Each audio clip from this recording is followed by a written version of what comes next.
So welcome everybody. This is the first of a panel series. We used to do these back a couple of years ago and had some fantastic conversations. And we're restarting this series again on a focus for mixed enterprise farming.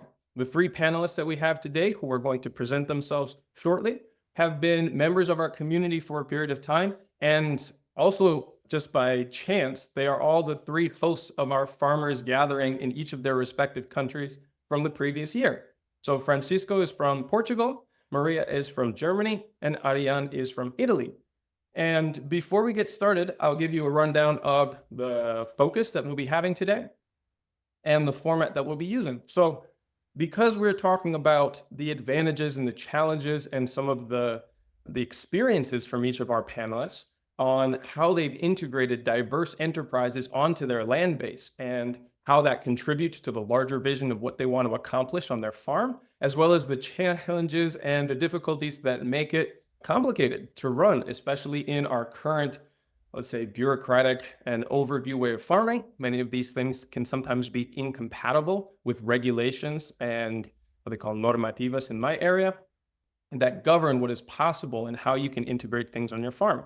We'll be covering all of those from their different perspectives today. And by the end of our hour, we'll be having a live Q&A session for the participants here.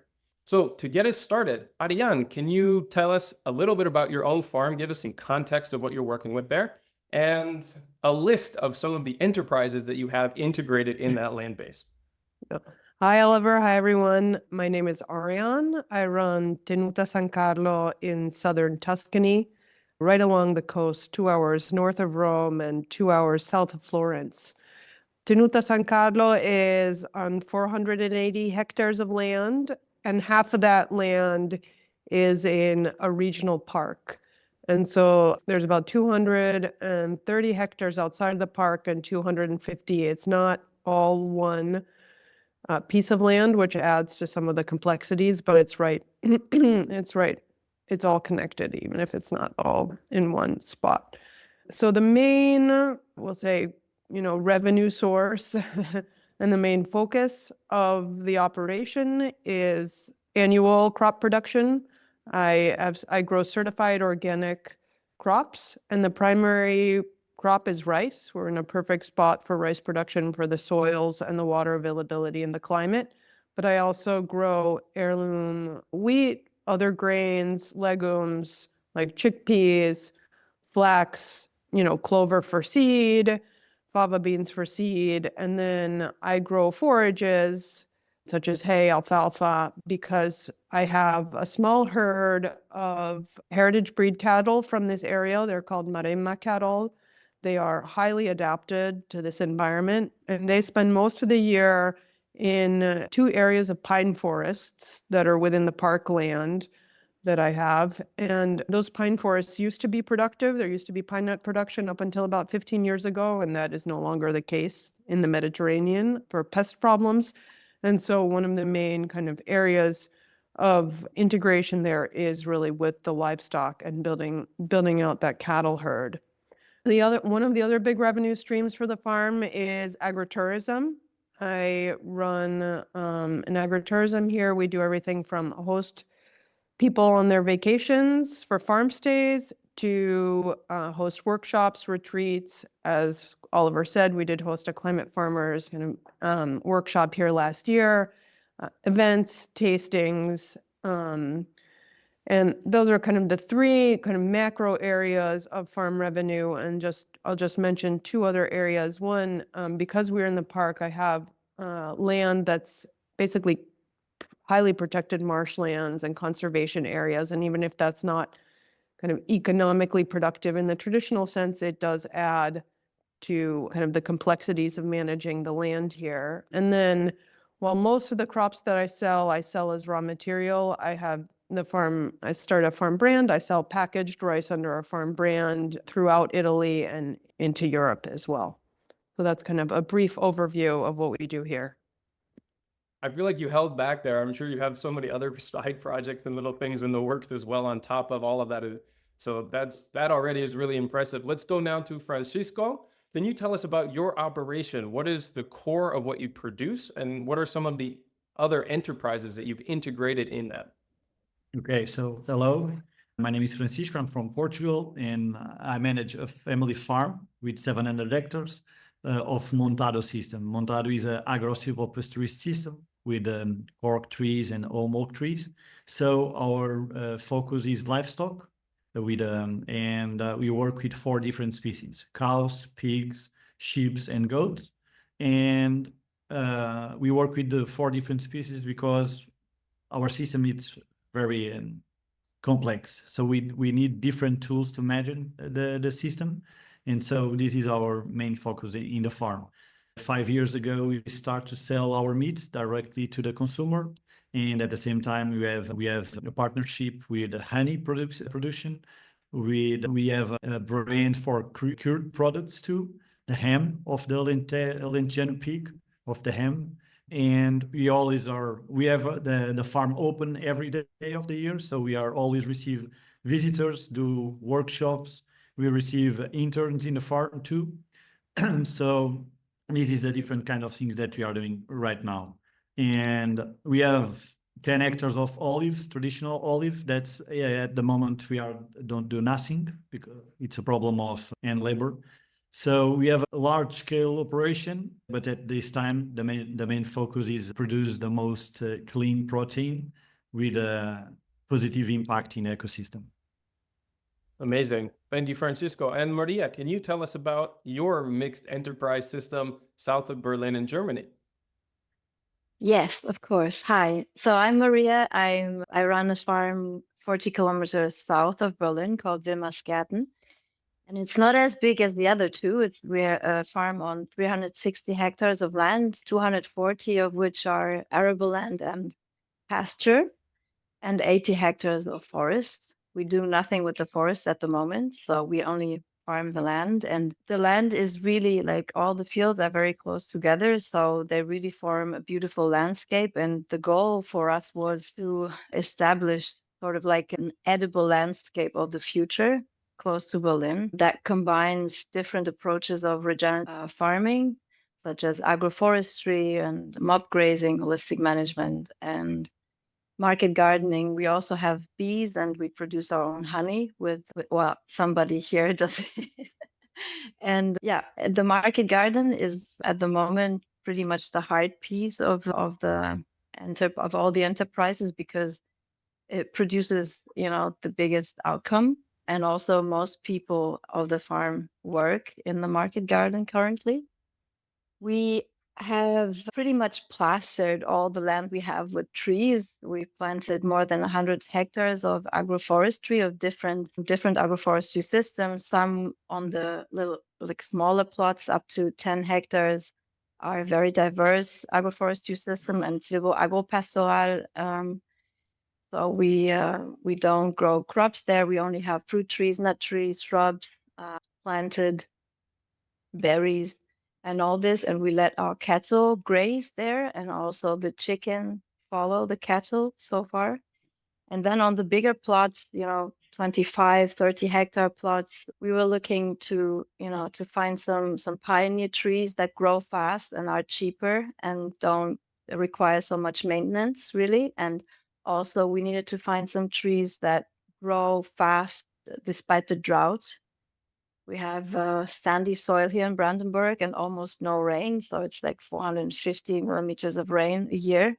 This year was a bit better than the years prior, but so it's when we started the farm, it was really a desert almost. It's been totally overplowed land, totally degraded, sandy soil. So yeah, and since we have the trees there and we stopped plowing, it became really much better. So we practice direct seeding on the farm, and we grow grain mostly, also legumes. And yeah, but at the moment this year, the fields are resting a little bit because we've been focusing more on the market garden this year and also on an extension of the market garden this year. So on the fields, we mostly have our cattle. And yeah, the cows, we have 64 cows now. They are mainly there for fertilizing the land. So they're like our walking compost machines and are really there to create more diversity. I have kids at the program, our dogs as well.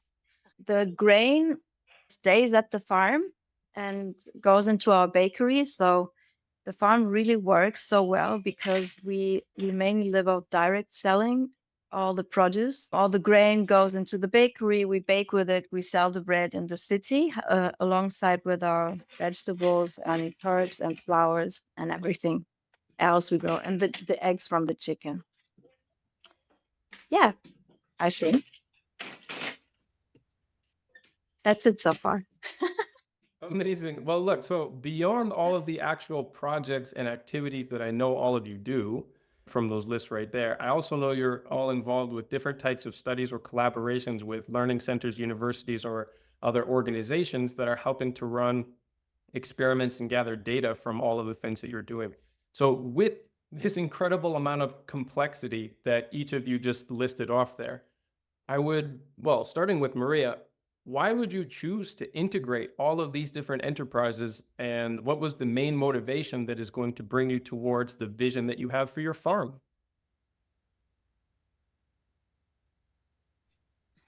Okay, so that's a good question, actually. So maybe the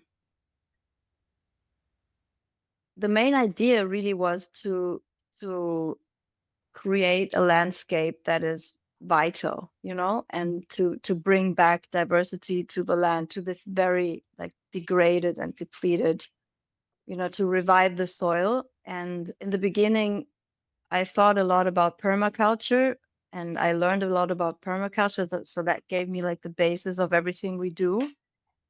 But with permaculture alone, I thought we can't really transform agriculture on a bigger scale, because if I talk about permaculture only and I have like big farms around me and I tell them like, hey, what we do is permaculture and everything is small here and we have like a lot of diversity, people, don't think they could like maybe, or mainly the reason I think where people are scared of that idea of permaculture is that they say we can't feed the world through permaculture and through diverse systems.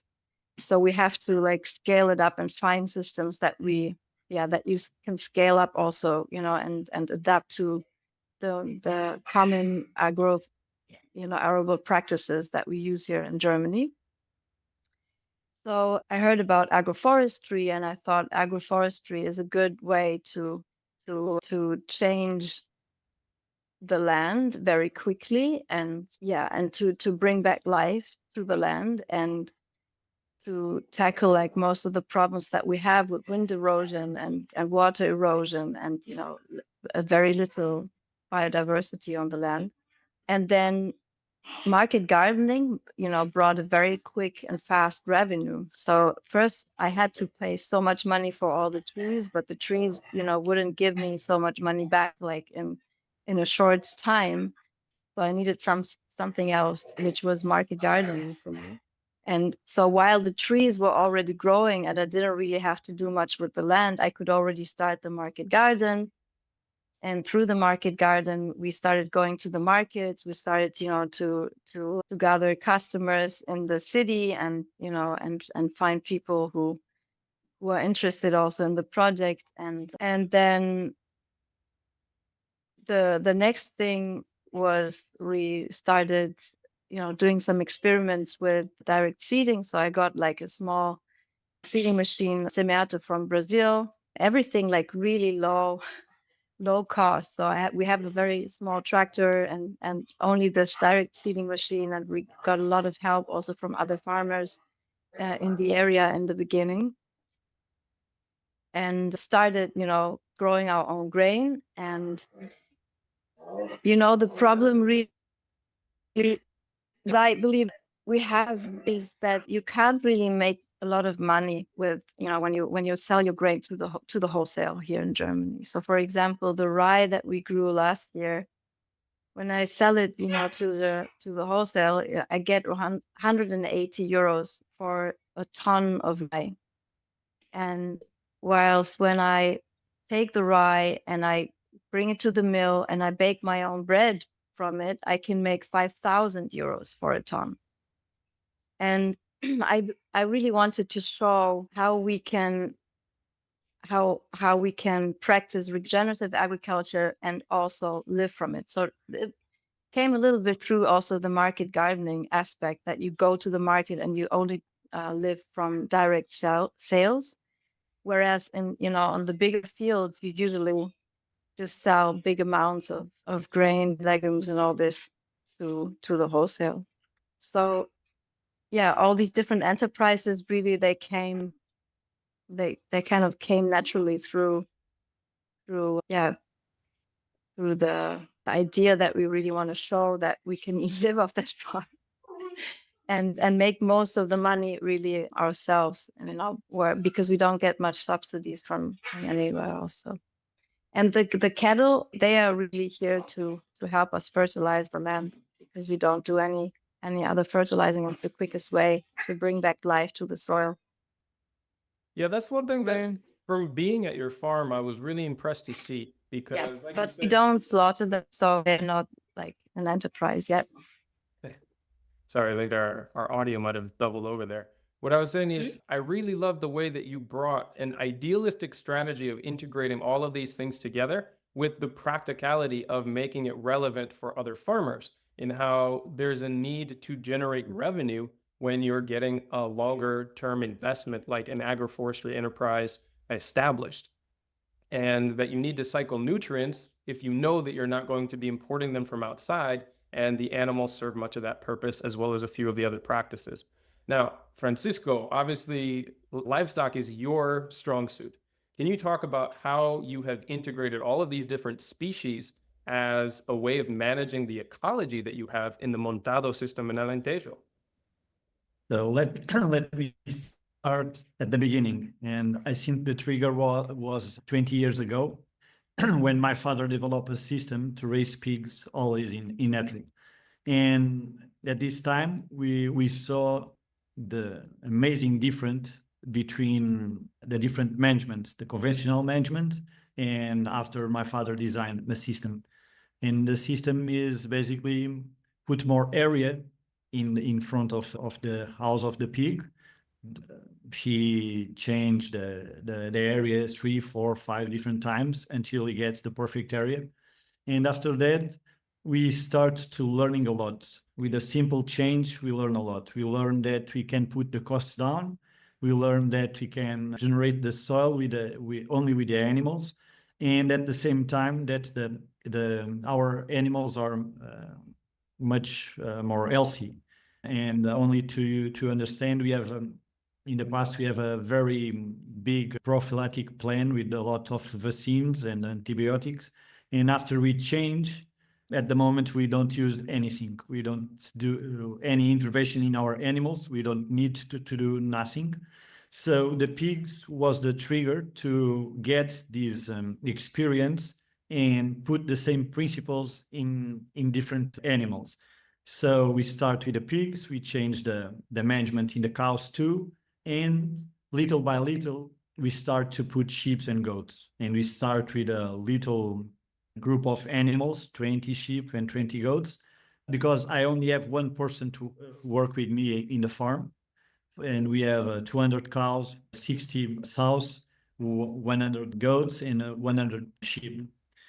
And what's this challenge of these different management starts step by step, try to understand how we can use the animals like a tool to put the costs down and don't spend money in flowers or supplementation.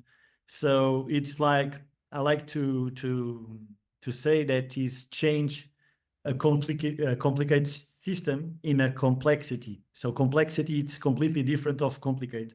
And if I have a lot of cows, only cows, my farm is much more difficult to manage, because I have one animal and I need more supplementation. I have more challenge in the market. So we put with this change in the management, we start to put the number of cows a little more down, and to increase the number of the different species. And we learn that we can, with the same work, worker in the farm with the same, with less work, because we have the things much more simple right now. We can put the costs down. So as the example, the goats eat the brambles, the cows graze the open areas, the pigs eat the acorn, the sheep, they are like the gardens of the farm, and so they walk in the different small fence that we have. So we can integrate all these different tools, and at the same time with much more efficient in the different landscape that we have in the farm, because our landscape is very different. In the farm, I have closed areas, I have areas with water lines. So it's like try to understand how the energy flow in the different plots of the landscape, and use the perfect species in a perfect area. So this helps us a lot to understand how be more efficient and how we can put the costs down. But of course, this is not happen one day to another day. We need time. So we start with a little number of animals, and we increase the number of animals. At the same time that we are increasing the number of animals, we start the sales of our meat directly to the consumer. So when we grow in the number of animals, we are growing in the number of cells too. So this is very good, because I don't have a big number of animals that I have the problem to sell it, So it's step by step, and at the same time, I don't have the 4 different species, because I like to tell that I have multi-species. It's because these different species work very useful in my landscape. Okay, so I choose these 4 different species because they work. We can put the species work together. We can put the cows first. We can put the goats first. Depend of the season. Depend of the goal. But in the end, it's less work, less risk, and change a complicated system in a complexity, and bring abundance, catch all the abundance of a complexity system to benefit for all. And at the same time, because we don't have the big number of one species, it's amazing when you learn that the welfare of the animals increased a lot. Okay, so we don't have big numbers of the same species, and so change completely our experience, our mindset, and of course all the answers are in the soil. So for me, when it changed the animals, I changed because I look at the soil. I don't need to worry about the animals because my focus are always in the soil. And so with the different species, I don't have overgrazing, because when I change the cows, I can put the goats after, because the goats go to clean the brambles and don't do overgrazing in the grass. So yeah, it's like playing chess, but I think it's more fun. I really like the way you describe that, Francisco, and from firsthand experience running around in your fields out there to herd cattle during calving season and to move the pigs from one paddock to another. It's phenomenal to see this dance that happens along the landscape. And walking around with you really gave me insight into the level of understanding not only of animal behavior, but also observations in the ecology that inform your process of where to move, when, and how to basically coordinate this dance. Now, Ariane, can you tell us about the context that you're working in and how you have staffed and integrated different enterprises to make the dance at your place function? Yeah, I think dance is a good way to think about it. The diversity here really comes from an approach to listening to the land and working with the landscape, right? I think all of the farmers on this panel, we have diverse landscapes that we're managing, and what works in one part of the farm might not work in the other in terms of crops or animals or trees, right? And so I think the diversity that we manage and the complexity around that is really a result of kind of what the ecosystem is communicating to us here. From kind of the more practical perspective, it's some of the challenges, there are, I think, well-known benefits to integrating, both having a variety of different crops that you grow in the crop rotations across the landscape, but then integrating animals into that crop production is both is beneficial for the reasons obviously that Francisco was talking about, but that I think are also well known in terms of soil fertility and diversity. But from kind of a management standpoint can be challenging because the skills that you need are different skills. And when I mean the skills that you need, it's the team of people that you have working with you on your farm, right? And so as kind of a manager, whether it's land management involves obviously people management and building the right team who can, one day, plant a rice field, the next, harvest a grain field, and then the next work with livestock is not something that is easy to find, especially when you're trying to implement more regenerative techniques that involves kind of really listening to and learning from the land. And so I'd say there's a really delicate balance in terms of the people who work, the team that works with me here, because you want to be able to cover the skills that you need from these different kind of enterprises, but those skills are also very at times specific to that specific enterprise. And so it's both, on the one hand, kind of training and teaching and learning, but also making sure that, if you're right now, I was telling Oliver, we just finished fall planting. And so we'll be able to dedicate perhaps more time, not just to winter maintenance, but also to livestock management, right? Because there are some periods of the year where if we're all in on crop production, we might not be as attentive to the livestock needs as we are. And so if you're going if you're thinking about a diversified, operation or running one, you're constantly thinking about the priority in terms of human attention that day, right? And at times, plants and animals have needs that can't wait, right? And so being able to effectively manage all of that in a team and as a farmer is, I think, one of the real skill sets that you need to run a diversified operation. Yeah, very well said. I'm really glad you made the point there of talking about the complexity with managing people. As you start to integrate diversity onto the farm, the necessary management that only human intuition and experience can do it definitely brings so much more time investment than if you're just sending machinery out and a technician to do a certain job. And I also like that you mentioned that this is the way that most farms were not too long ago, that this specialization and monoculture cultivation is relatively new. And that really bucks the perception that this is how we've done it forever or for a long time. And honestly, all of us are starting to move back towards an integrated and more diverse way of cultivation, not only for the resilience, but also for the ecological benefits that you mentioned, despite all of the challenges that come with that as well. Before we move back to Francisco, Ariane, can you talk about the learnings and the challenges that you've really taken on since the challenge of kind of reviving this farm has matured over the years since you've been doing it? Yeah, I think I personally have grown a great deal because I think I don't want to say I'm a seasoned farmer now, but I am in my 10th season of production.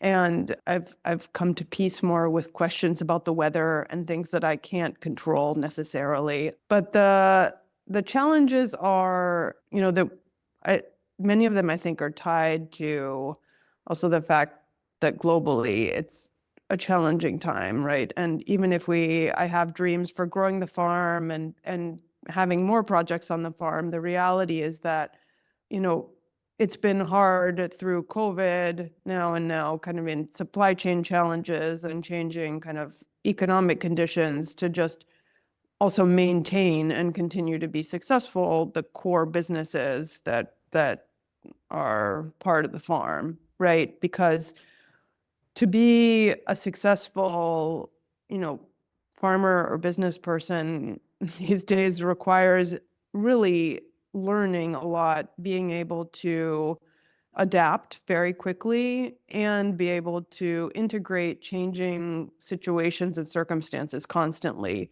And from a farming perspective, climate change is always the thing that's looming over us. And if I'm thinking about, how I'm going to deal with water, yes, I can think about it in a very kind of integrated, holistic way on my farm, but then there are some crops that just need more water, right, than other ones.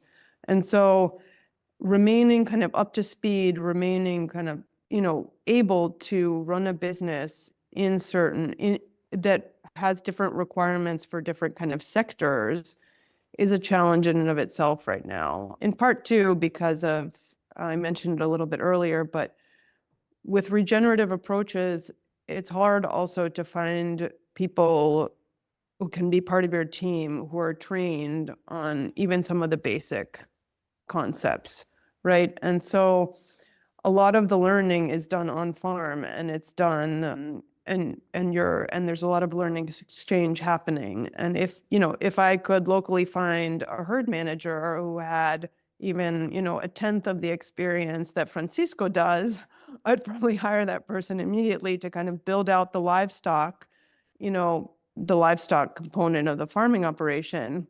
But I haven't been able to do that. And so instead of growing that out more quickly, I have to learn things, and I have to train people who work with me, all the while still managing the rest of the operation. And so the challenges are really, staying up to speed and continually adapting to like continually changing conditions, but not just in one production area, but in multiple ones. And that's where, if you're a good manager, the complexity helps you, right? And then the challenges really have to do with the fact that things are really always changing. And so if you want to stay kind of on top of your game in that sense, you have to enter into the details and the specifics of essentially different subsectors of what you're doing. And I will just say, especially for those of us who are in Europe, the regulatory burden for each specific different category of production is enough to disincentivize integration and complexity. Even if I have 30 cows, I am regulated as if I were, a much larger livestock operation. Even though I grow a variety of different crops, each one has its own kind of, requirements. And then just the regulatory context that we're operating in means that you usually just have to choose one or two roads and not multiple. Yeah, that's really important to have in mind. And I see in the background here a lot of heads nodding in agreement as you mention the bureaucratic burden of all of the complexity that you feel is necessary to achieve the objectives that you want for your ecology and for your business, but that your hands are tied very often, as there's so many others who are hoping to do right by their landscape and also build resilience into their business, but are not able to for all of the extra work that creates. Francisco, aside from having a new job offer from Ariane, or at least a need to get over to Tuscany to teach some workshops, tell us about some of the main things that you've learned and that have brought your complex dance that you are conducting into reality in the years since you've transitioned into new management. The things that I learned. I start to learn that I like to walk hours in the field and do a lot of observation. And what I learn more is with observation and day by day, when you change the management and we respect the principles of the soil, you see the results. And this is what makes a huge difference in my system. It's learn about your land, learn about what's happened in the past in your land, and at the same time that you respect the principles and you put the tools in the correct place, magic happens. And it's true. You see it in the animals, you see it in the soil. And of course, I made a different course. I spread our work with a lot of different groups and talking with all other farmers. It's amazing. Different contests, different climates, but it's true that the principles are the same. And more we talk with the different contexts and different realities, we understand that the principles are the same. So I think it's and of course you have to put out of your comfort zone. We learn a lot when you put out of the comfort zone. And every decision that I make, I learn. If I get mistake, I am learning. So of course it's we can stop. We have to do and try to do different and learn more. And this is what the things that I always try to do. And as you know, I have only one person. I receive interns that don't know what is the difference between a cow and a sheep, but they can help in the same day. They can help because it's if the persons have the sensibility to only to understand what is the goal. They don't have, the people don't have to understand about the technical things or what is the morphology of the cow. No, they have to. We have to explain what is the goal of the farm. Only this, and walk in the field, explain the soil functions. Simple. Put it more simple. And I think the problem it's people who manage the farms and where people have to do decisions. Sometimes we have to fight to see the more simple way of to do the things. Okay, we don't have. So I tell you, I have 4 different species. I sell the meat, and I have Orgo, our company, and so I stay less time in the farm right now. And 20 years ago, I spent a lot of time in the farm with different groups of cows, with the cows spread in different fens. Now it's all very organized. And so I think, but in the end, what I can tell you, it's focus in the soil gives you the answers enough. And don't never forget the principles of the soil. If we have the focus in the principles of the soil, all the decisions are much more easy to make. Nice. I really like that example of getting clear about what it is you're really trying to achieve as a way of guiding your decisions. And then, like you said, just a lot of time out there in the details and the nuances of the observations that can help determine whether the decisions that you've made are getting you closer or further away from the vision that you've articulated. Now, Maria, same question to you. What are the learnings and the challenges in just the short time that you've gotten into farming? Because I know this is kind of your background. You have been on a very sharp learning curve. What are some of the main things that have been expected or unexpected in these last few years? Hang on, you're still on mute.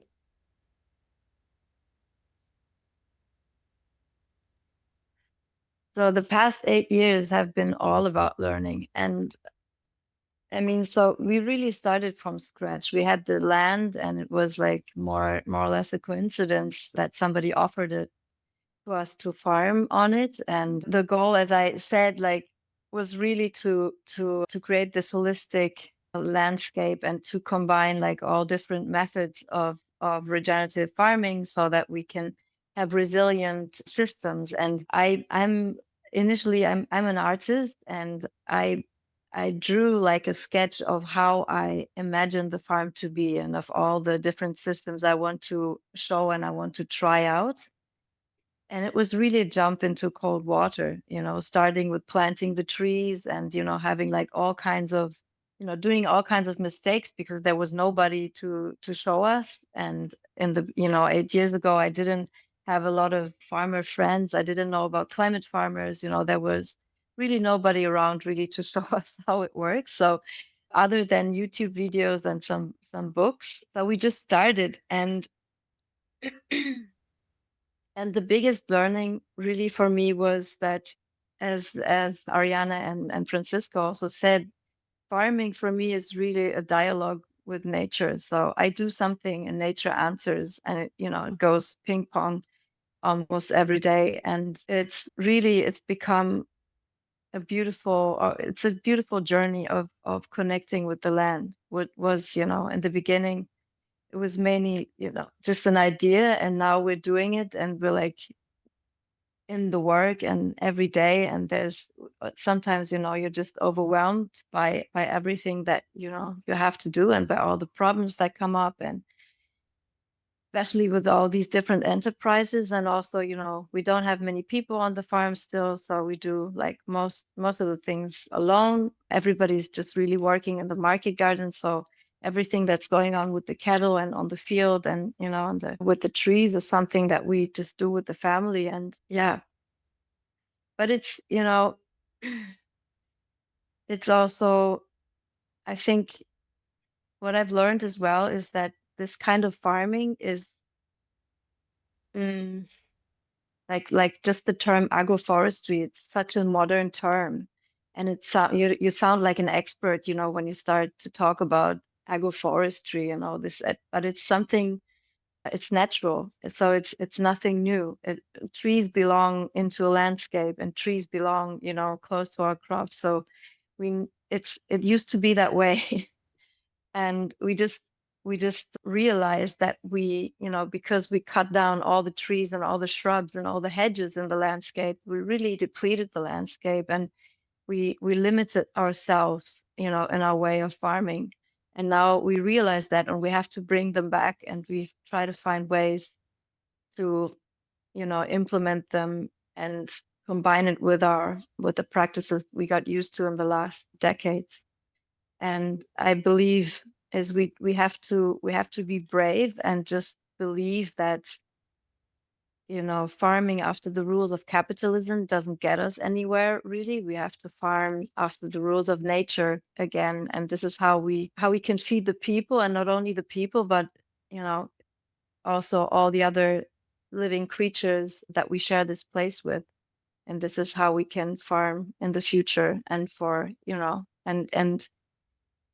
and keep the land healthy for the generations that come after us. And even though I can't, the grain I grow is much less than my neighbors, I will still have grain, even when a storm comes, and big rains, come, because, just our systems are just more resilient. We had this in the past, and whereas all the grain of the neighbors was just flat on the ground and wet, and they couldn't harvest any. In our agroforestry systems, with the clover underneath the grain, for example, we still been able to harvest a good amount. And that was a good example also for some of our neighbors to see, like, hey, maybe they have a bit less, but they can still harvest, and it's a good quality still. So There's so much to take from all of these answers, between calibrating your senses to become better at observing the landscape in order to deepen your dialogue with the natural world, to inform the way that you farm, to embrace the complexity of managing the people required to take on the complexity of multiple enterprises, to stagger and invest in the enterprises at the appropriate moment so that you can keep a cash flow while you invest in longer term enterprises that might not give revenues for a while. And those are just some of the many that have been mentioned here tonight. I'm wondering if you can put us into a scenario here where a new farmer is asking you for advice on how to integrate new enterprises into their existing, the base of their farm. If you could keep, let's say, a paragraph or two of advice to this farmer, Maria, what would you tell them? How would you give them advice on how to integrate more complexity in? well, I think it's hard to say. It really depends on, where they are. And so farming really is, it's not only the land that you farm, and, the characteristics of the land, but it's also where are you in Europe? Are you close to a city? It really also depends on how you can sell your produce and all this. So yeah, there's sometimes people come, that come to our farm and ask questions like this, and they about to start their own farm and their own business. And the only thing that I always say is that we have to look at, everything holistically and then make the right decisions, and don't do too much too fast, grow slowly.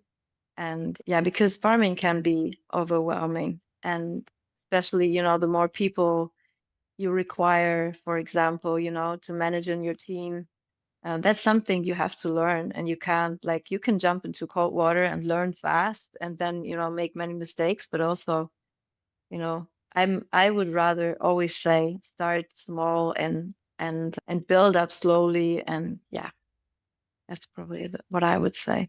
That's good advice. I appreciate that. Francisco, what advice would you give if you could summarize it to a paragraph or two?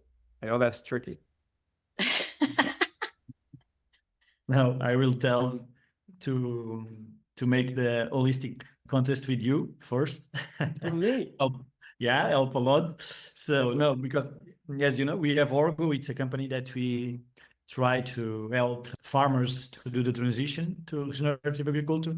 And think that I observe a lot when we do the first visit to a farmer is the farmers have to do more questions for himself. An example is I'm starting farming now. The farm is in my family. My grandfather had 200 cows. My father 200 cows, and me 200 cows. And why do you have 200 cows? And the people don't know. Okay, so it's in the beginning, before you think in the multi-business, is question yourself why you have the main business in your farm, and because this decision influence all the decisions after. So it's make questions, look, put in a balance what you want, and try to understand if what you want it's what the landscape can give you. Because you can like a lot of pigs, but the landscape, it's not for the pigs. So and you can do it, but you have to assume that you have a lot of work to do it.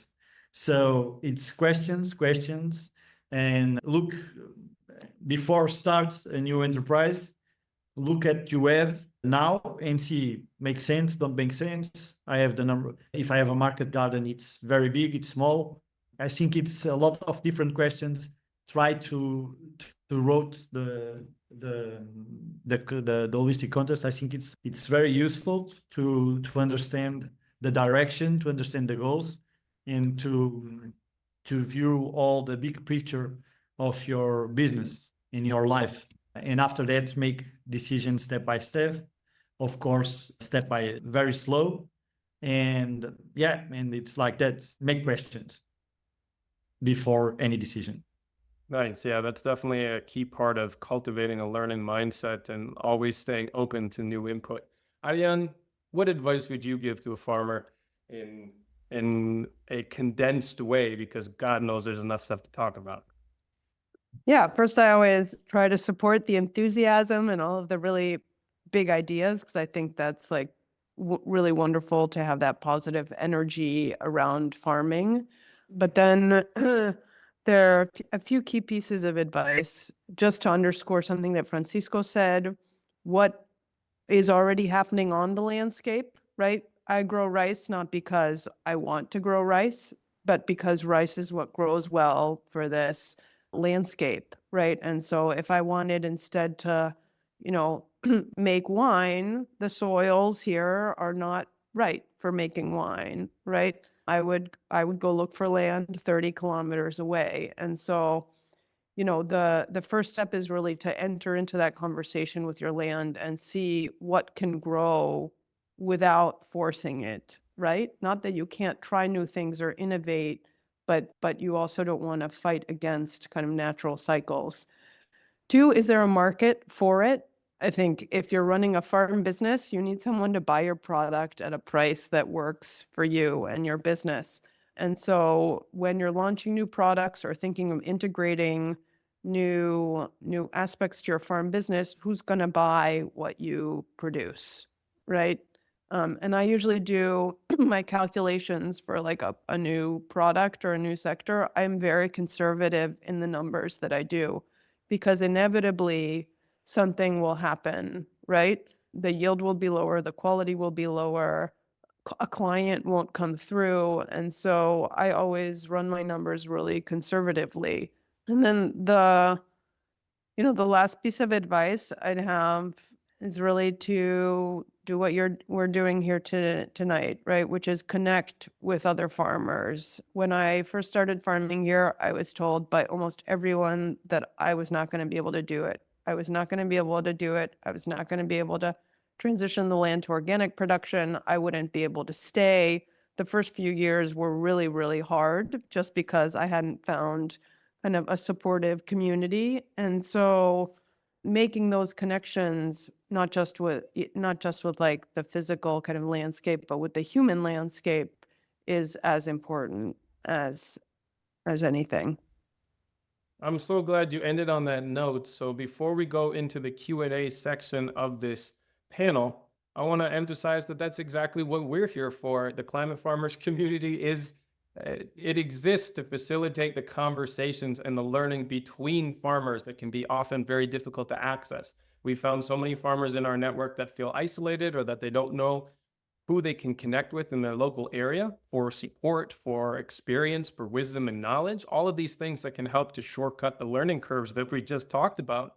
And you can join now for free. I'm going to post the link in the chat right now. So if anyone here is a farmer within Europe, you can join for free. There is a filter on there in case you don't meet that requirement. Before we go into the Q&A section too, I'm going to quickly post a poll that really helps to give us feedback on how you enjoyed this panel, what other information and topics you would like us to cover in the future. And we'll keep that on in the background. And you can answer it at your own pace as we start to open it up for listener questions. Real quick, if someone is listening to this on another platform, we are going to be reposting this recording on both the Climate Farmers YouTube page and on the Regenerative Skills podcast, which I host. So you can go through this information. You can share it with your friends if you think it would be information that they would benefit from as well.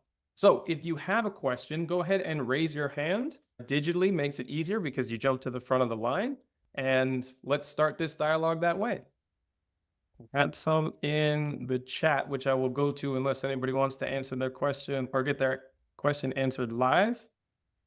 All right, I'm going to go through the list here. Philip, go ahead. Otherwise, I'm curious. I mean, finances is also always one of those topics, right? Which is so often not talked about. So maybe can you share a little bit in the diversity of your different enterprises? What is the structuring of finances?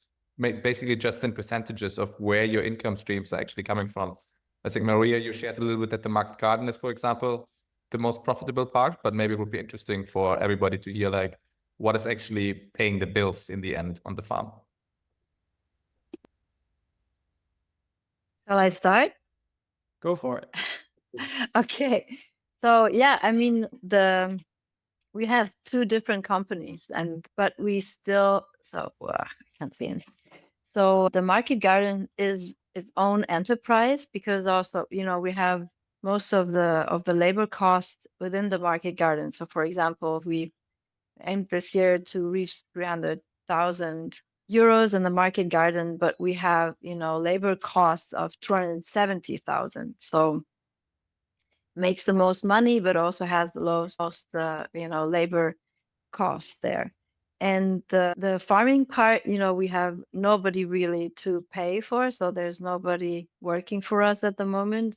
But also with the grains and the farming part, we only make like 100K a year for the rest of the farming. So it's not that much, that's circulating there. Yeah, in the future, we aim that the farm also and the arable land makes more money, and also, of course, once all the fruit trees we've planted, like as I said, more than 200,000 trees, and 2,500 is only fruit trees and nut trees, and once they give fruit, the picture will be different, in the future. So now it's the market garden, but later on we will make a lot more money through the agroforestry systems with fruit and nuts alone. And then once we slaughter the cattle, this will also be a bit different at the end. But now the biggest focus is also on the market garden. This is why it makes most of the money. Francisco, you want to jump in there too and talk about how the finances break down with the different animal enterprises? So yeah, we have more cows. So we have 200 cows. So the most profit came from the cows. But I think the most interesting is tell you that the profits or the sales that we can sell all our animals directly to the consumer, but the percentage of the animals that we sell directly to the consumer, we can double the price of the animal. So I think this is the important point. Of course, with a lot of work, and we start with a few animals, and with the challenge of work the carcass and put value in the different cuts. But in the last years, the business grow a lot and make a huge difference in our profits. So this is what we want to do in the future. It's work directly with the consumers, and we can work with less animals and with more money, get less risk, and the people who eat the meat, feel the difference, the taste, it's completely different. So I think it's the most important point to answer your question is the huge difference. It start to sell directly to the consumer. Very nice. And Ariane, how does this break down with the way you manage your finances within the different enterprises at your place? Yeah, the largest revenue comes from the crops, raw materials, production, basically. And the big added value there for me was certified organic production, just in terms of really getting more value out of the same, I wasn't just growing rice anymore. I was growing certified organic rice with all the challenges that comes with. And rice is our most profitable crop. Obviously, as I mentioned, we grow about a dozen other crops as well. And then the packaged products, now the revenue, launched the packaged products, the packaged rice and the branded products, I think it was 5 years ago, 6 maybe. They now, the sales from those are higher than some of the single crop sales, right? Like I made more from the branded products this year than from our heirloom wheat sale. It's just like raw material. Then the tourism operation, agritourism, that's about 20 to 25% of the overall cash in. The cows really right now are not much of a revenue stream because we just started slaughtering animals. So we're making the transition now from selling calves to selling meat. And we just slaughtered our first animal this year to really go towards that added value of selling kind of the meat directly to the consumer. So yeah, primarily crops. Nice. Philip, did that answer your question there? Yes, perfectly. Thanks a lot. All right, before we go to the next question, keep in mind, if you do have something you would like to get answered, go ahead and put your hand up digitally. The reactions are down at the bottom bar, and we'll put you in line to get your question answered. So, Kirthesh, Jane, go ahead. Yeah, can you hear me? Yes, we can hear you. Yeah. So I have two questions. Basically, I just want to know, do you have labor problems in Europe? Like, do you find difficulty in finding the farmers who work on the fields, like laborers? And second question is Europe facing the food security crisis, like down the lane? Maybe 10 years from now, like, would you face a food security crisis? Sure. Are you asking someone in particular, or is this to all the participants? Maybe Ariana or Francisco or anybody can answer. I don't know. All right, Just Ariane, general. we'll throw it to you first. So the difficulties of hiring here in Europe, Yep. and the second part was? Are we going towards a food crisis? Not such a complex question. Yeah, I know. Just Yeah. like, okay. Yeah, just in terms of questions of labor and labor shortages, I know that that is the case for the agriculture sector in Europe. Maybe country by country, that changes. I work a lot on kind of making sure that the people who work with me here are, that they have fair contracts and year round. So I have a pretty consolidated team, right, in terms of the people who work with me. And I know a lot of the farms around here who really share kind of values of regenerative farming also approach kind of labor in that way. I do think there is, at least in Italy, there is like a manual labor shortage in the agriculture industry, but I can't speak directly to it. And then as for food security, and maybe that's a topic for another webinar. I don't want to take the whole down, but I definitely think not just in Europe, but globally, there's a real threat to food security. I don't know how much we want to get into No, that. that's okay. That's a minefield. Francisco, what about you? Labor shortages. Do you have your mind on the food security issue?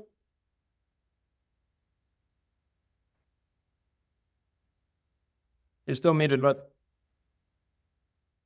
Sorry, I stopped listening a few seconds, so I don't understand the question. no worries. Do you find it a challenge to find labor and support on your farm? And do you feel pressure from the food crisis in your area? So the labor is always a challenge, of course. And in Portugal now, in the south, Alqueva, it's the big artificial lake. We have all the farms going in the direction of intensive olive oil. So the labor that we have in Portugal go to these farms, very intensive production. So farms of livestock and extensive farms, dry farms, it's difficult to get persons to work. And the other question, sorry, Oliver? Do you feel any No, pressure? I think for- this would do. I think this would do. Why I asked is because despite like in India, despite like a lot of farmers are there, but still we are facing a lot of labor issues. So I thought, okay, maybe even Europe would be having this similar problem for how they are catering to that problem. So that's reason because it's been like you don't get labor very easily.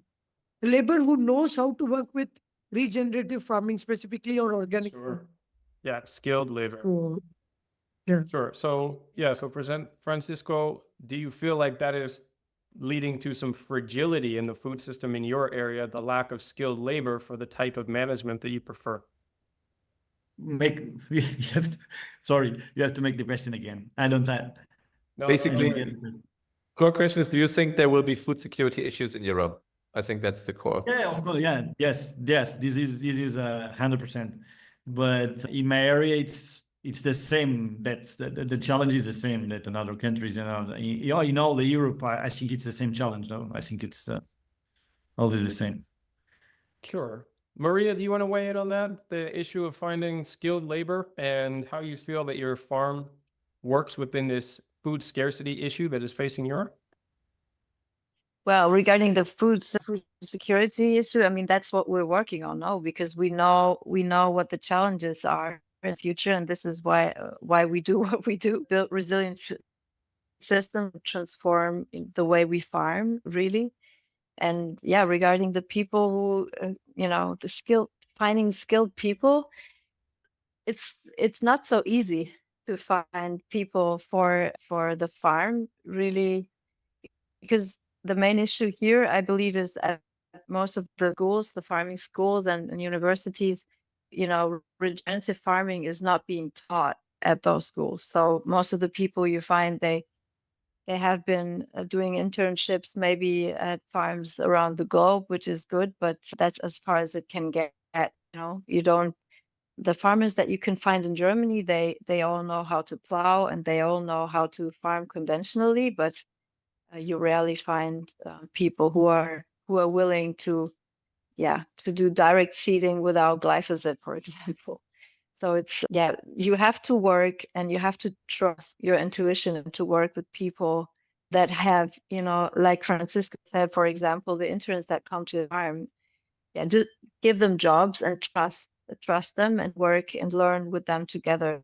That's how we did it. And also in the market garden, we have a lot of interns in the garden, or 3 interns a year.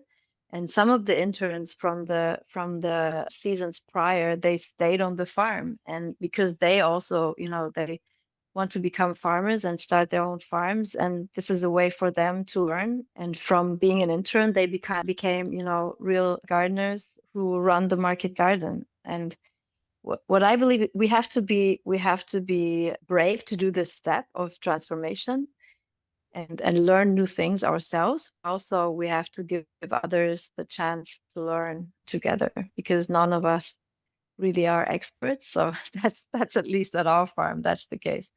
So we learn together. I love that co-learning journey that you guys are on. Deborah, go ahead and ask your question. Hi, thanks a lot for the interesting conversation that we had and the presentation that you shared.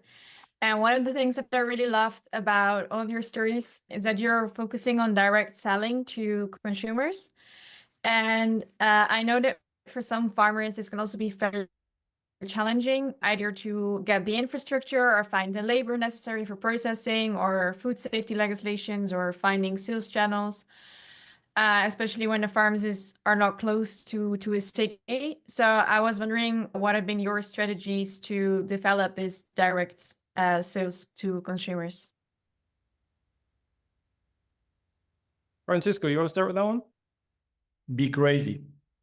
You have to be crazy. You've got that skill in spades, my friend. How are you leveraging it on your farm? I remember the first animals that I put in the slaughterhouse, and I go in my pickup to the slaughterhouse, and if the police stop me, I go to jail.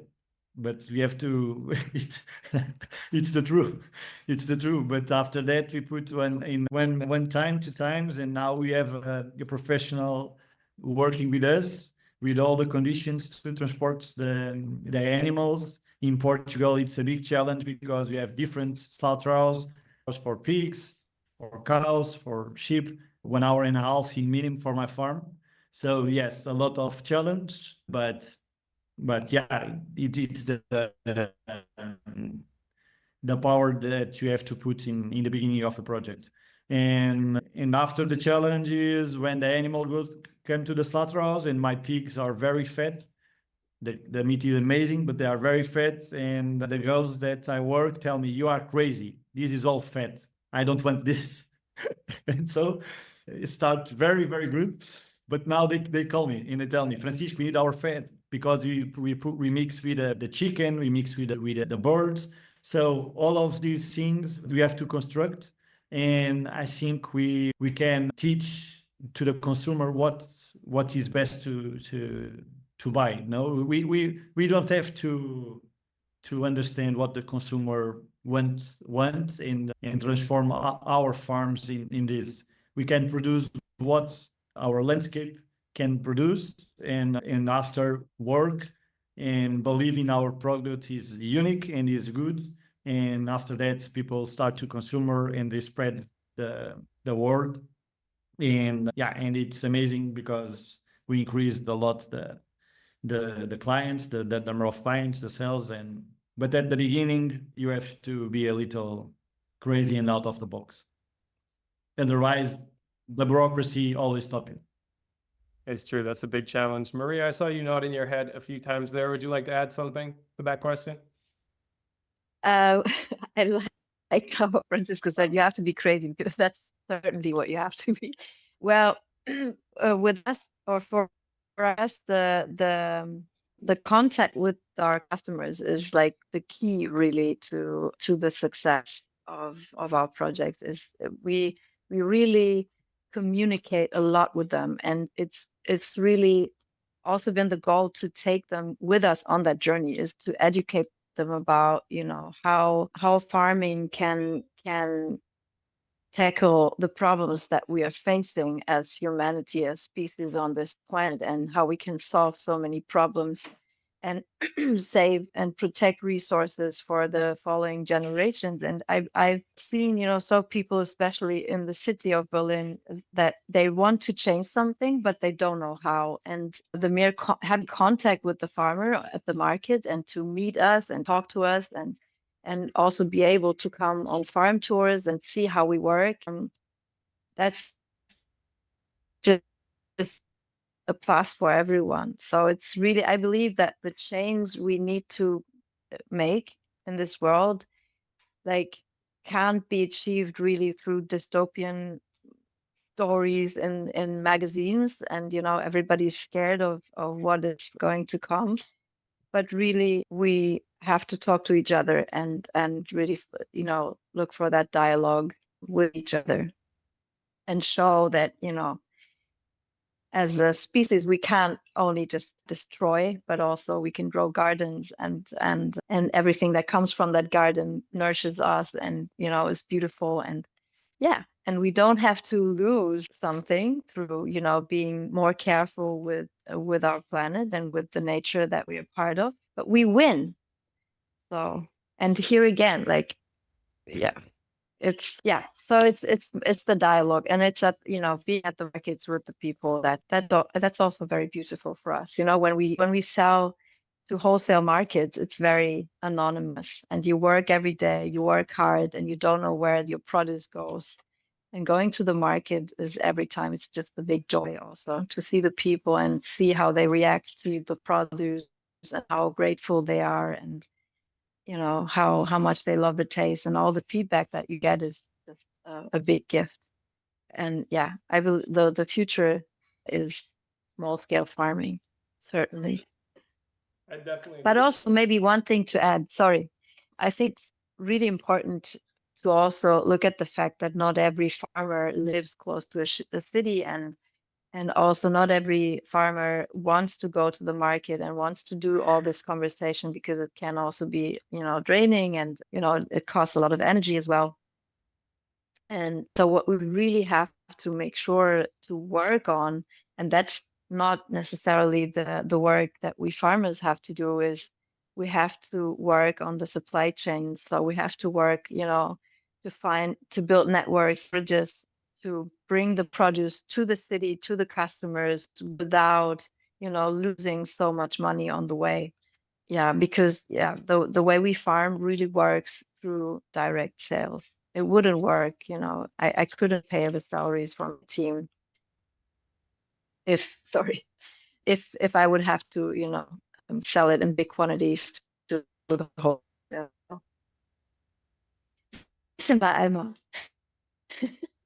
all Sorry, my three of kids you are done interrupted. a fantastic job of communicating and building relationships with your clientele and pioneering direct markets that help to get proper compensation for the extra effort that you're making in your produce. Being conscious of the time here, Ariane, do you have anything that you would like to add to that question? You've really pioneered your own branding for your products. Perhaps some perspective there? Yeah, I think most of it's been covered, but I did want to say that, I do still sell a lot into supply chains as raw material, right? And so the direct consumer sales with the branded products is something that is growing, and it does help me capture more of a margin. But because I do produce a lot of grains, I still work with supply chains, and it took a lot of time to find supply chain partners that shared the values and that recognized the value of the crop. It's not as much as I would like, because price is always an issue. But the goal over time is to decrease the amount that goes wholesale and increase the amount that goes under the branded products. But it is a totally different kind of way to market yourself and your farm, right? So I do, as I'm sure the other farmers here do, like dozens of farm tours per year. I'm not close to a city like Berlin. And so for me, it really is about intersecting people when they're here on vacation, when they're here otherwise, making sure that we tell the farm story through a monthly newsletter, through social media, and just constantly talking about what we do, which, as Maria said, can get exhausting when it's not energizing. Nice. Those were all really great perspectives on that question. I think we might have time for one last one to wrap up on the half hour. Sophie, do you have a quick question that we can pose to our panelists here? All right. I have kids in the room as well, so I apologize for any sort of scrambling in the background. First off, thank you so much, all of you, for sharing, your knowledge and your stories. And I do definitely agree with the fact that this farmer-to-farmer contact is so important. And recently, after a few years of really digging down on our own farm, we've started, moving outwards a little again. So being part of this is really wonderful. I have two questions, and I'll make them really super quick, I promise. Francisco, about how you sell directly to the consumer. I would love to hear a little more about that in detail. If you have some insights, if you want to start selling directly to consumer in Portugal, we're also situated in Portugal, so maybe I'll be able to visit you one day.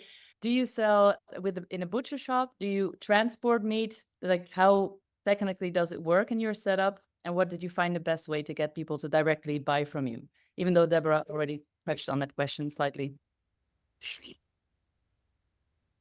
Go ahead, Francisco. So we created a partnership with a butcher. We have two different products when we talk about meat. We have the fresh meat and the cured product.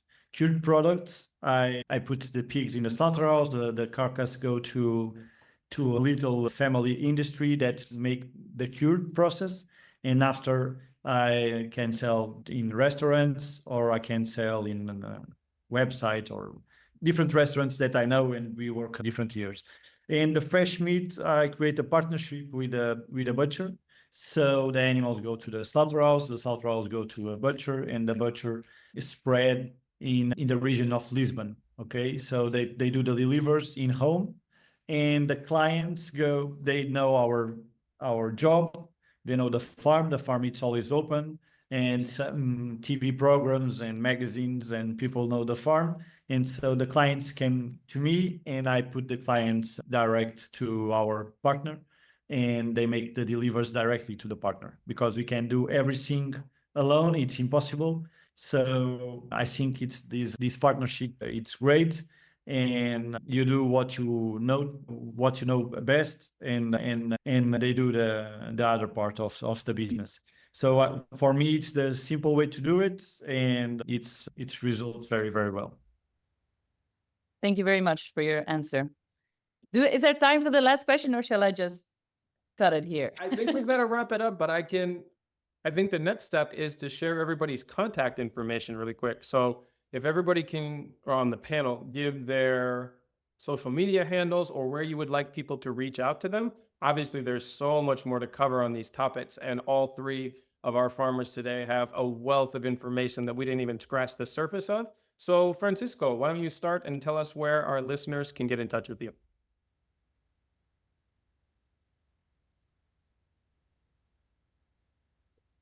The question was for me. Sorry, I don't. Yeah, no worries. Sometimes the internet glitches out. Can you quickly tell our listeners where they can get in touch with you and learn more about what you do? Okay, so you can go to the website www.orgo.eco. So I can wrote here in the chat, of course. And we have social media, Herdade de São Luís in Instagram, LinkedIn, Facebook. This is the most directly way to see our work and get in connection with us. Okay, so it's the website of the company and Instagram, but I wrote here in the chat. Yeah, perfect. Why don't you go ahead and post that in the chat? Ariane, how can our listeners get in touch with you and learn about what you do? Same thing. I will post in the chat, either through our website or through Instagram primarily. Yeah. Wonderful. And Maria? I already wrote it down in the chat. So we don't have a website yet, but we are on Instagram, Wilmer, and you can reach out via email as well. Fantastic. Well, I really encourage all of you to reach out to them. And despite their modesty, you can probably also find a lot about what they do on TV appearances and magazines and interviews online. They've all been heavily featured for the incredible work that they do. And they are also very active and engaging on our community as well, if you want to ask some direct questions that way. I want to thank all three of you, not only for the incredible participation and the sharing of knowledge that you've done here tonight and in the community over the last couple of seasons, but also for just the contribution that you're making for your individual communities and the food security and the joy of doing this for the regions that you inhabit as well. I really look forward to being in touch again real soon. For those of you in the audience who would like to join the discussion, I encourage you to reach out through the Climate Farmers community if you are actively farming in Europe, and if you are not, we maintain a lot of dialogue on our social media channels on Instagram and LinkedIn. And thank you so much for the feedback. We'll incorporate that into the planning for the next panels to come. I hope all of you have a wonderful rest of your evening, and we'll be in touch again soon. Keep an eye out for the next panels coming up in the coming months. Thanks, Everyone. Have a great Thanks, night. Oliver. Thanks for coming. Bye-bye. Hey, Francisco. Bye bye. Thank you. Thank you all. Bye bye.